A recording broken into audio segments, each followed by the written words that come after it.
Hello and welcome to the Catch a Lift Coaches Corner. I am Cal head coach Melissa Luke, and this week I'm honored to welcome retired U.S. Army veteran Samantha Love to today's show. Sam is a U.S. Army Afghanistan war veteran, special education teacher, and autism specialist. Welcome to this week's episode of the Coaches Corner. Sam, welcome. Thank you. Thanks for having me. Oh, thank you so much for taking the time with us. We're so excited to talk with you about all things Samantha Love. So let's hit right into it. Sam, would you talk to us a little bit about your life growing up and ultimately what would lead you to the Army? Yeah, so I grew up in Seattle, Washington, and I'm a sixth-generation Army vet. So I grew up. Oh, wow. Oh, my gosh. Yeah, I'm sorry. I should say military vet, not Army vet. Okay. Yeah. Generation veteran, and just kind of all I ever knew. And being a little girl, it was something that I was discouraged from doing. It was not the path that I think anyone in my family really wanted me to take, and therefore I had to take it. Right? It was, but you know, I saw it as a challenge that I wanted to do. But I had a really good life growing up, and as soon as I turned 17, I enlisted the minute I could, and from there joined the Army and set off for basic training. That's terrific.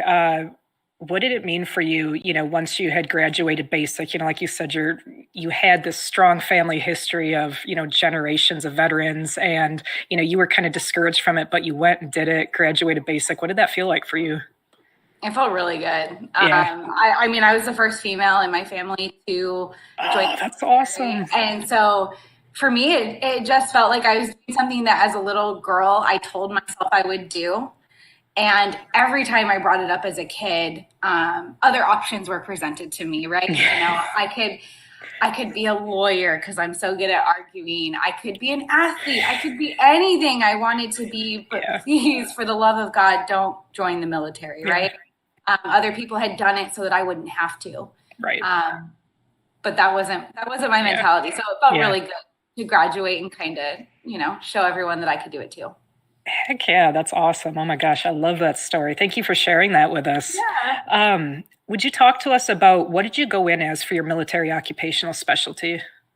So the funny thing is when I went into the recruiting station, I had intended to enlist to be a firefighter. I don't know why. It just sounded really badass to me. And as a 17-year-old, I was like, I could be fires, Yeah. And my scores were pretty decent on the ASVAB. And so the recruiters presented me with other job options as well to consider. And they said that I could go to interrogation school. And I remember thinking, because I'm 17, I can be an interrogator. Like, you're gonna pay me to go do that. Okay, let's do this. It just sounded so ridiculous and wonderful and badass that I took them up on their offer. And this was in a time when, numbers were really needed. People were needed. And so the signing bonuses were a lot. Right. 17-year-old that wasn't going to be able to afford college, that was, really didn't have a chance. This was sort of the perfect way to start a new life. Oh, that's fascinating. Yeah, I can't imagine that right as 17, like being presented that option and being like, oh, like I feel like I would almost react the same way. Like, I can do that. I can go be an interrogator. Yeah. Yeah. So what was interrogation school like, Sam? What did it entail? I hated it. I'm not going to lie. It was hard. I don't even remember how long it is. It's a long time. I want to say it was like 16 or 20 weeks. I could definitely be wrong though. But it's just really intense. You're starting out from the basics of learning about the history of interrogation. You're learning about when it's needed, when it's not, what people have done to mess it up for current interrogators, what not to do, right? Like these are the poster children of absolutely don't do this. This is what we want to be good people and kind. So it's just it's intense. And then you start practicing and you start mock interrogations and all these other things. And so it's just a lot of really intense studying, and everyone that's in interrogation school, like you're in it together. And so you're all surviving, you're all trying to graduate. There is a high attrition rate. And so people would get rolled back often, meaning they'd have to start over, or they would be a no-go. It's like, it's meant for you. This is not your line of work. We're sorry. They would be given a new job. And so to see your friends drop like flies all around you, and to wonder, like, when is it going to be me? When am I going to get rolled back? When are they going to tell me that they really shouldn't have given me this job? So it's very stressful, and it's hot because it's in Arizona. Wow. So just to circle back a minute, when you guys would practice the interrogations, when you got to that point, was it like amongst each other, your classmates, or did you have people that were trained that were sitting in front of you? Oh no, there are trained professionals that come in with a whole history of of a role. Yep. And then that's how you learn, that's how you practice, and you literally start from nothing, and then hope that you can be nice enough to them and kind enough, and build a rapport with them that you can find out what you need to know. But it's always up in the air depending on personality, and they didn't make it easy. Oh my gosh, I'm sure they didn't. So as we know, this is post 9/11 time frame. Was it on your mind as you're going through school, like, I'm going to be doing this in Iraq or Afghanistan, or wasn't that really kind of in the forefront for you? No, it was always on our mind. Like, there was a wall in interrogation school honoring those that had gone through interrogation school that had been recently killed. We would be getting word of people in our units because most of us had assigned units already, or we would find out during interrogation school, we would find out that someone at a unit had been killed overseas. And so it was all around us. And the intelligence community is so small. Yeah. And, you hear that about all communities, but intelligence it's in the military, it's so small. Everyone knows everyone in some friends of friends. And so, we all knew what was coming. Anyone that would say, like, I'm not going to deploy, or, the recruiter promised me I wasn't deploying, we would, like, sorry, you're going to deploy. And if you think you're not, you should go into a different job. Right. Because, we're not allowed to interrogate U.S. personnel. I'm useless on U.S. soil. Yeah. And so literally I am being trained to not be in the country. Wow. That's absolutely incredible. So Sam, you have a very unique tie to the Catch a Lift Fund. You had the great honor, I'm sure you would call it, to serve with Christopher Coughlin. And I believe you two also went to interrogation school together. Would you talk to us about Chris and, that time in your military service with him? Chris was one of the brightest lights in interrogation school for me. I met Chris when I arrived in Arizona off my airplane. We all got loaded onto a bus to drive off to interrogation school. And Chris was on my bus. He was sitting right across from me, and he was asleep. And Chris was one of the older guys, right? Yeah. So, there's so many 18-year-olds that look like they have no idea what the hell they've done. Like, they miss home, they regret their decision, shaking in their boots. Yeah. And Chris is asleep next to me on the bus. Like now is the time to rest. And that was my first introduction to him. He was sure of himself. He knew what needed to get done, and he did it. So everyone else is freaking out, and he always knew, no, I'm right now. I don't need to be stressed. And then it just kind of went from there. We had an instant friendship. He was just the jokester. I was really stressed out in interrogation school. I was away from home for the first time. I was 18. I was going through my first love drama, and I just didn't want to be there. And he always had a joke for me. He always he was always getting me in trouble in like a funny way, so we would always end up getting smoked together. But he was always distracting me in the best ways. And he was just my greatest memory there. That's absolutely wonderful. Wow.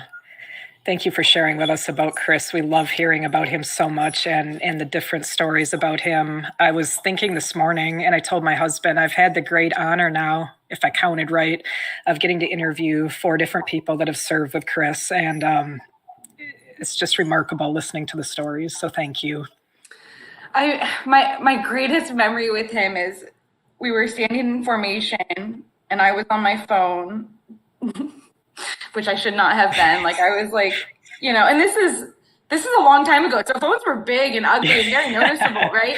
Yeah. So I'm like trying to send something and he's like giving me shit right next to me, like, dude. And I was like, just like, leave me alone. Let me send this. And then I hear a drill sergeant say something about how I'm on my phone. And he was like, the drill sergeant, do you want to get smoked? And Chris says, let's get smoked. And I look at him and I was like, fuck, man. Sorry if I'm swearing. And I was like, fuck, I know what's going to happen. And he was like, yeah, she's on her phone. I was like, here we go. And so both of us, because he was in on it, both of us got dragged to the front of formation. We had to take off our Kevlar helmets and we had to do one arm push-ups like off of the Kevlar helmets off until we were begging for mercy in the Arizona heat. We were laughing hysterically the whole time, which made the drill sergeant scream at us more. Oh, yeah. And I couldn't stop laughing. And that's like my lifetime memory of Chris is that let's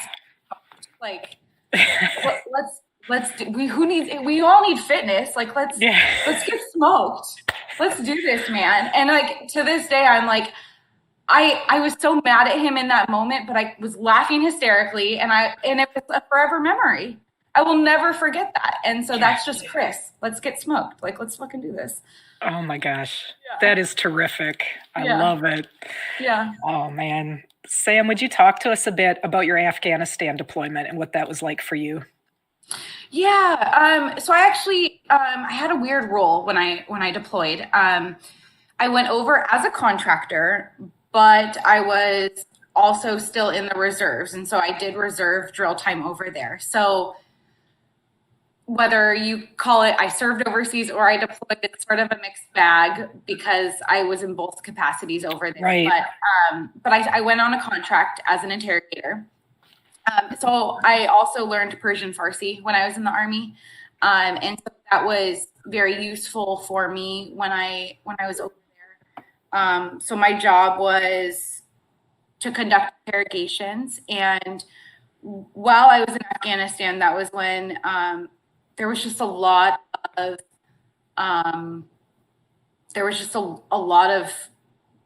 conflict, and we were having soldiers that would get shot on base by friendly forces, and so we were doing a lot of interrogations of our own and a lot of interrogations of people that we worked with, and I was on a mobile team, and so anytime there was something to be investigated, we would be on a helicopter and we would fly to the site, we would do our investigation, and then when we were done, we would leave. And I really loved that aspect because it felt like closure every time we finished something.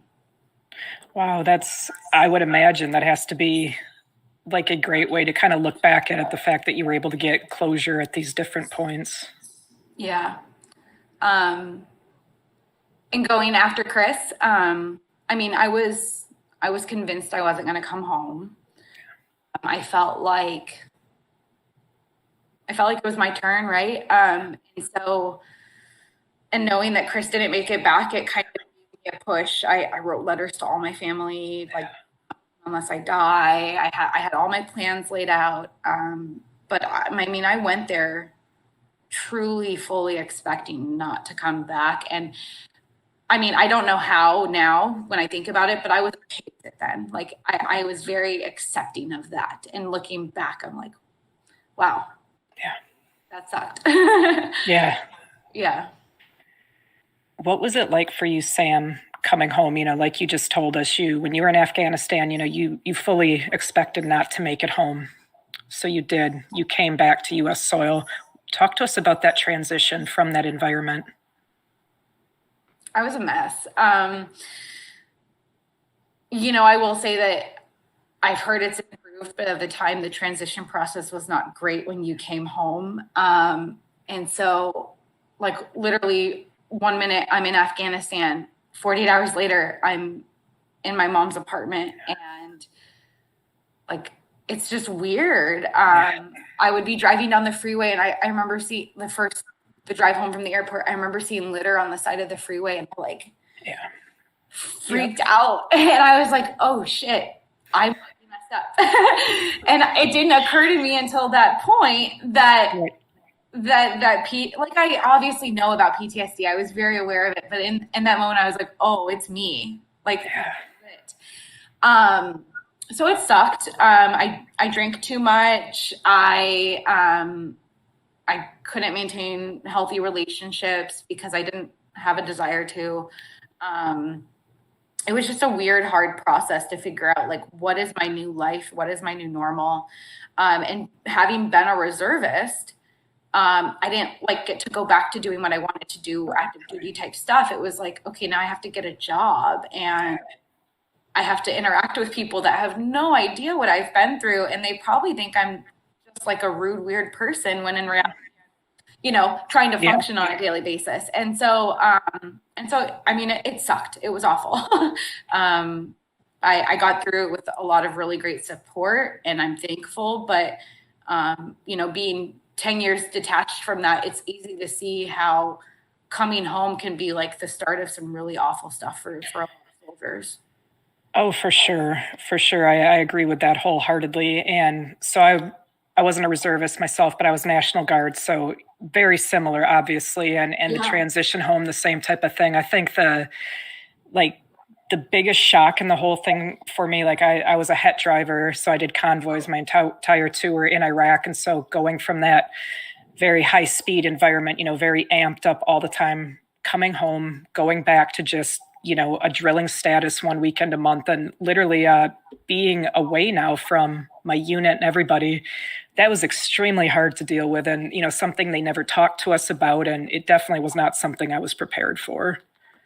Silence. I couldn't handle silence for the longest time because I was under an air pad, and I slept on an airfield. And so I remember at one point I downloaded an app because this was iPhones were like coming out. I downloaded an app with airplane noise, and I felt crazy, but I slept like a baby that night. And it you're not prepared, right? And you're not necessarily stoked about the new person that you are. Yeah. But those are the cards you're dealt, and then you have to. So sitting here, Sam, about 10 years removed from coming home, if you could give, a message, to civilians or the general population about a soldier transitioning, would you have anything to say about it? I would say, especially now, just give them some grace. I mean, politics always suck. Yeah. The world's always fighting. But it's hard because I feel like when I identify as a veteran, people automatically assume they know everything about my political beliefs, or they know everything about what I've been through, or they know why I feel the way I do about certain things. And that's hard because when I was coming home from my deployment, I was also, PTSD. I had a lot of imposter syndrome. I just didn't feel good enough for anything, any area of life. And then to have people that would meet me new and find out I deployed, and they'd want to talk about presidents or about why the war exists. And I would be like, this sucks, because number one, I could agree with everything that person says. Who knows? But I was not in a place to discuss that. And it also to be boxed into left, right, middle. Yeah. It destroyed me because some stuff overseas really sucks, right? Yeah. And I don't want people thinking that I support any of Right. that stuff. But at the same time, I'm very proud of the stuff I Yes. did. I'm very proud of Chris. I am very proud of people. And so when I came home, I just wanted a little more grace. I felt like anytime someone new met me, they wanted to have that political discussion, and they'd be like, "Oh, so let's get into this." And in my mind, it's like, please put me in a dark corner. I don't want to talk about this right now. And even now, people are pretty good where they'll ask me about my deployment, and I'm very receptive. I'll answer questions.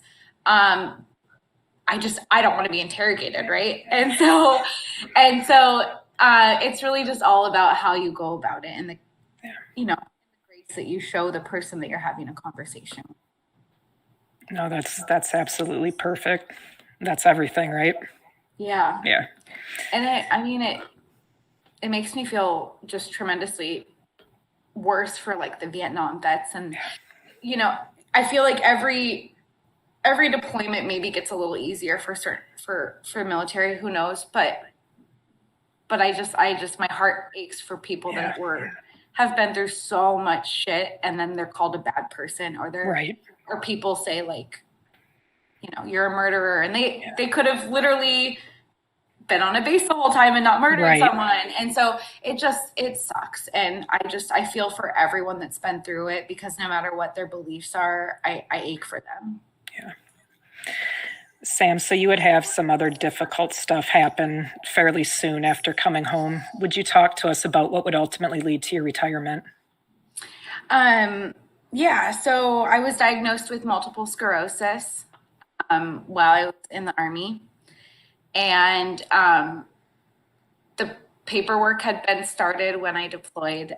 So I knew prior to my deployment that it was going to be the beginning of the end. And so that's why I went over as a contractor, because my unit wasn't up for deployment. And I felt like that was, I needed to fulfill my mission, and my mission and my training said to deploy. And so I took matters into my own hands, and I did that. So when they had diagnosed me with multiple sclerosis in the Army at the time, and it could still be the case, it's an automatic medical board.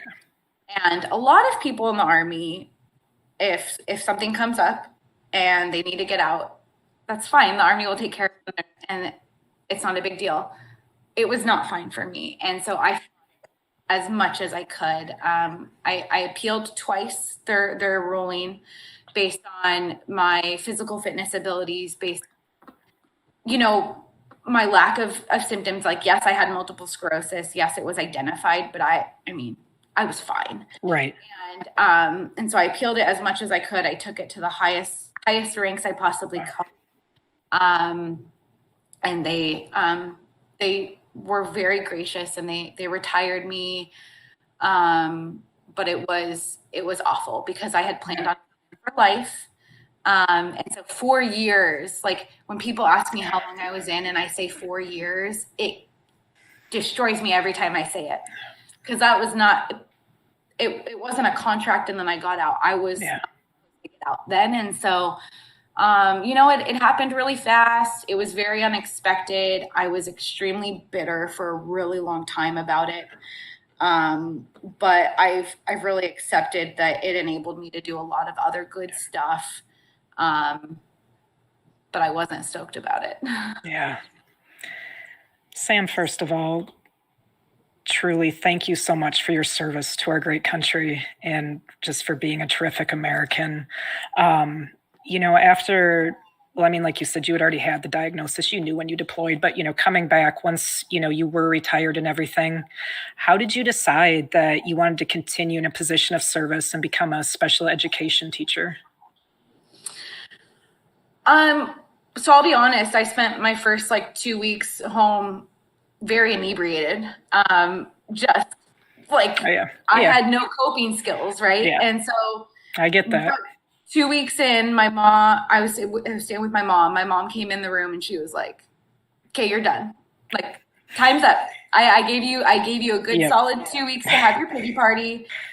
You're not in the Army. You have MS. Life sucks. Like, now what?"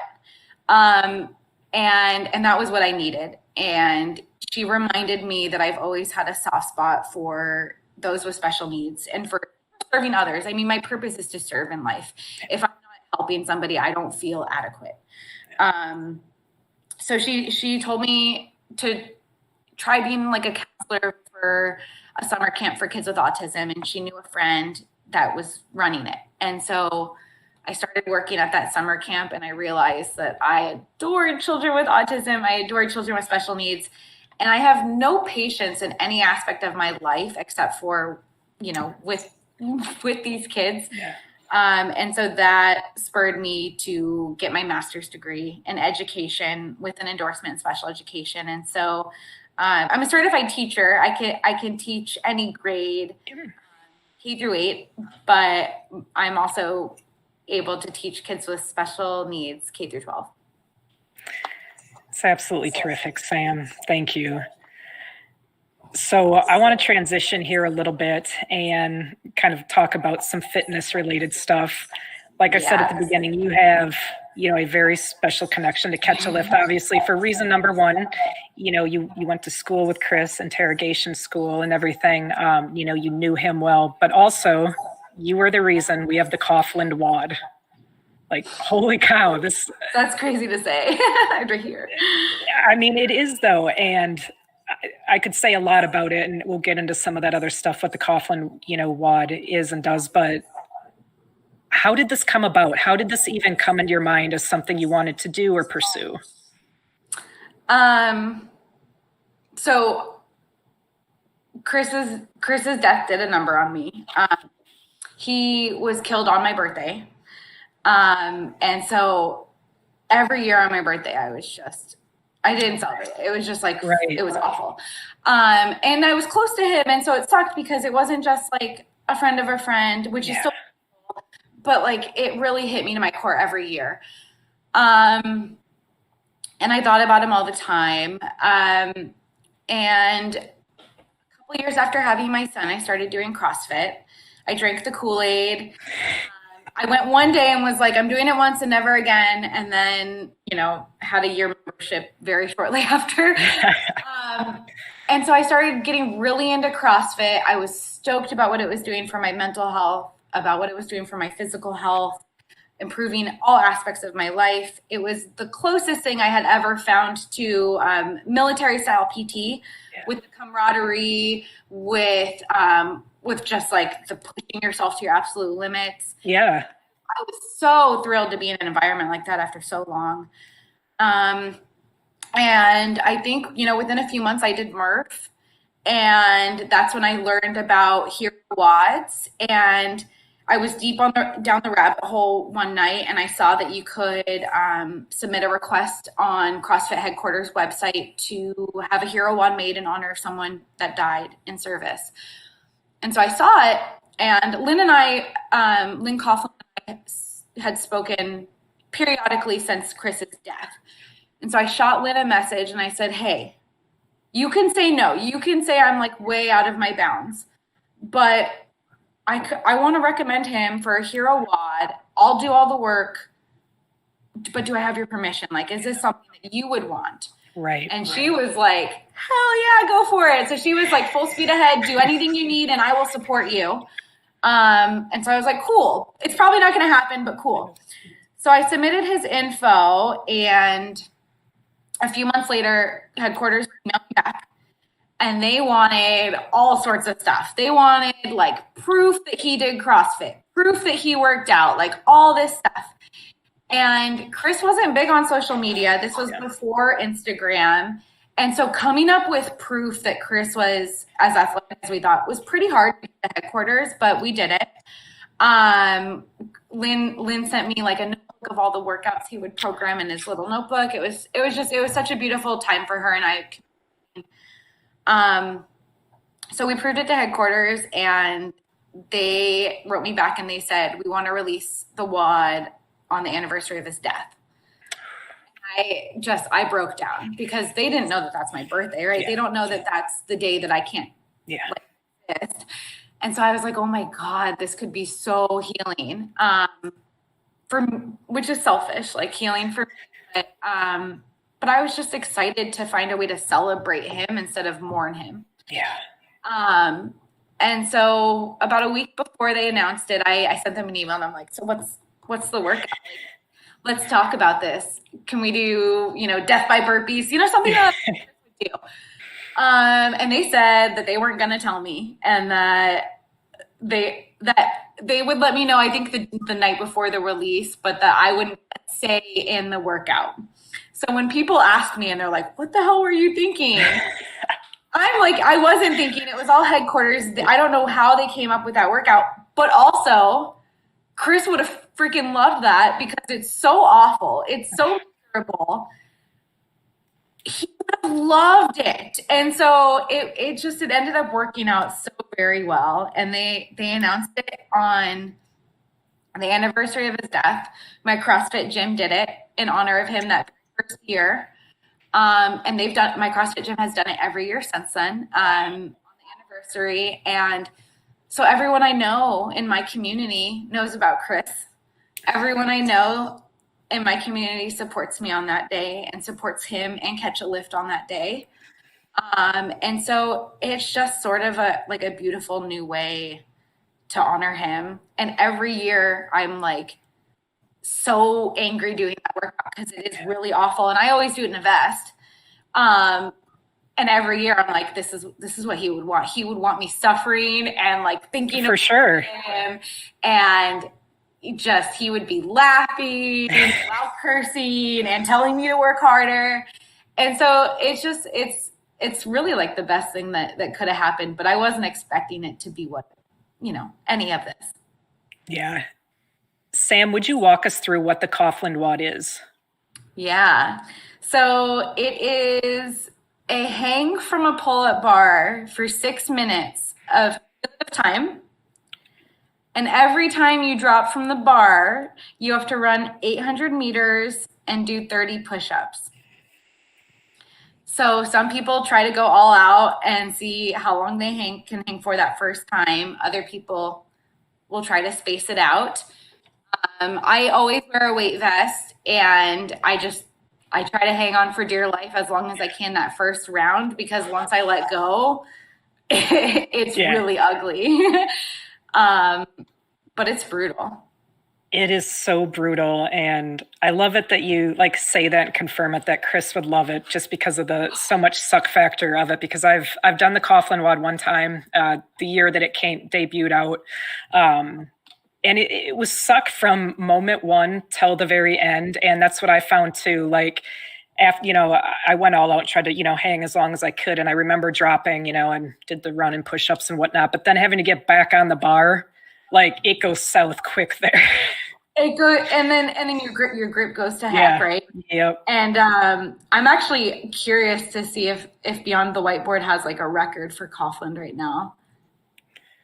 Because I feel like some people have probably done it in some crazy times. Yeah, it's been a while since I've looked, but I have looked at that before, and people have, and it's just wow. I mean, I remember one guy from my gym, he hung on for, I want to say it was 4 minutes.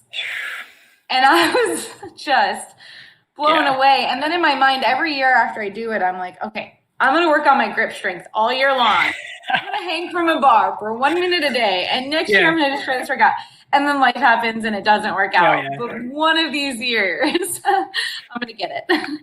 That's just terrific. And I mean, you've already kind of hit on it here, Sam, but, just to kind of get your thoughts on it again, how has it kind of helped you maybe kind of come full circle with everything with Chris and, even your time in the Army now that, you have this WOD that you get to do every year on your birthday? It's been the most healing thing and the most unexpected. I didn't expect to do CrossFit. I didn't expect to get now I'm into weightlifting. I just didn't expect to be in a place where I could be on a podcast talking about Chris without ugly crying for an hour. Because he was so amazing, and I'm sure other people have highlighted this on many other podcasts, but there's those people that you really talk up a lot after they die, but they weren't that great. Right. Chris, no, you talk him up when he was alive, because he was too good. He was too kind. He was too funny. He just didn't have a ceiling. There was nothing that said, I can only do this, or I can only do this. If he said I could help someone, or I can make the world a better place, or I can make this person laugh, he would do it. And he never cared about himself. And for other people to know his name, and for other people to be able to see his picture and to know that he was a real person, and that he was really, really, really one of the good ones. It's just very healing, because when he died, I was so bitter, because a really good one was taken, like one of the best humans I ever knew, the kind of person that would have done anything for me or anyone. And it wasn't fair, and it sucked. And so to be here, it feels nice. And I know it's what he would want. Every year when I was having my pity party on the anniversary of his death, I was very aware that it is not what he would have wanted. But I couldn't control, how I felt. But he would want this right here. And that feels really good. I am so glad that, the Coughlin family has the SWAT in memory of him, that you have this to celebrate every year on your birthday, that it's here for all of us, because we all pull so much strength from him. I never knew Chris. I have the great honor of knowing Lynn, knowing the Coughlin family, and being a part of this great organization. And so hearing these reflections of him, it makes me feel, and I'm sure our listeners too, like they know him, so thank you for sharing that with us. Thank you for sharing his light, not only yours, but his with us too. Sam, how has fitness changed your recovery?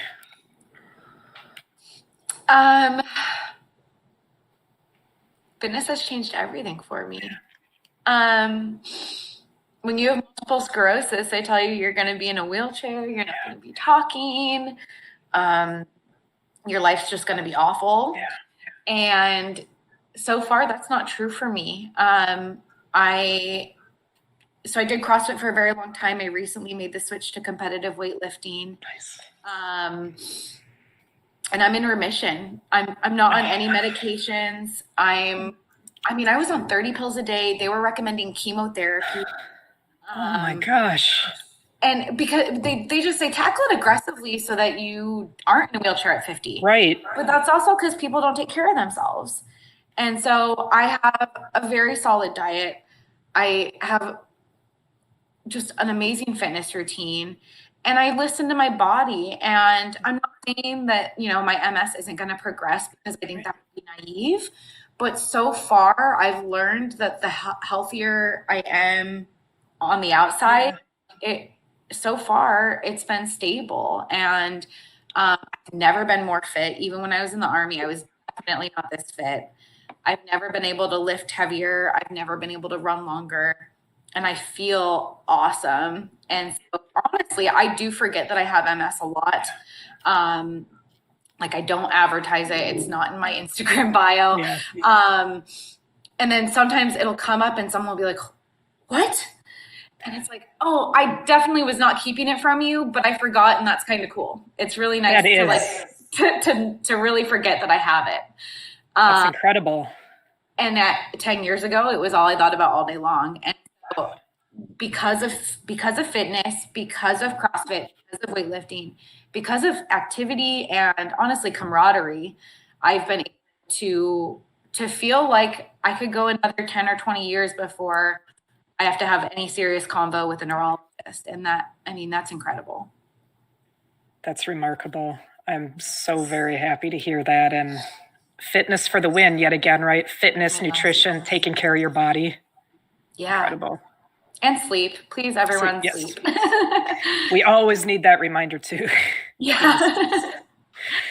So Sam, obviously for, a variety of reasons for all of us, setbacks come up in the gym, or even just our recovery in general.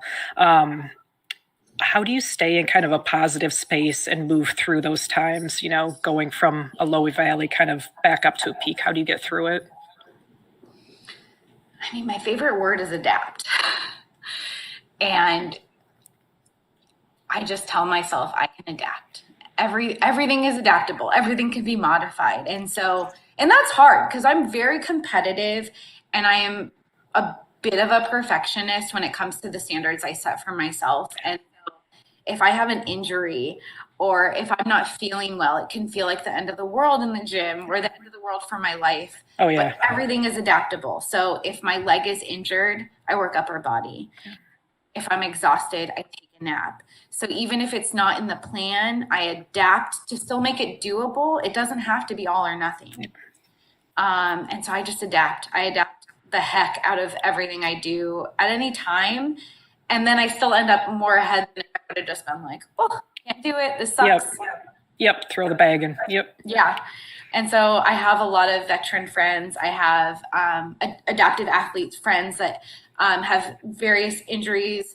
And if I see someone with one arm lifting a barbell over their head, who the hell am I to say anything, And so I look at these athletes that truly adapt in big lifestyle ways, and I can do anything. Like they're doing it and they're happy and, and they're living their lives in a fulfilling way. There's no reason I have excuses. Absolutely. It is like that though. It's like, just look around, look at our brothers and sisters and everything. And it's like the complaining and excuses end there. So I definitely understand that. Yeah. So Sam, what do you think, and you hit it, but I want to ask you directly it again, what do you think Chris would have to say about Catch a Lift Fund and this body of work that's been created in his memory and, the positive effect it has had on literally thousands and thousands and thousands of our great nation's combat wounded veterans?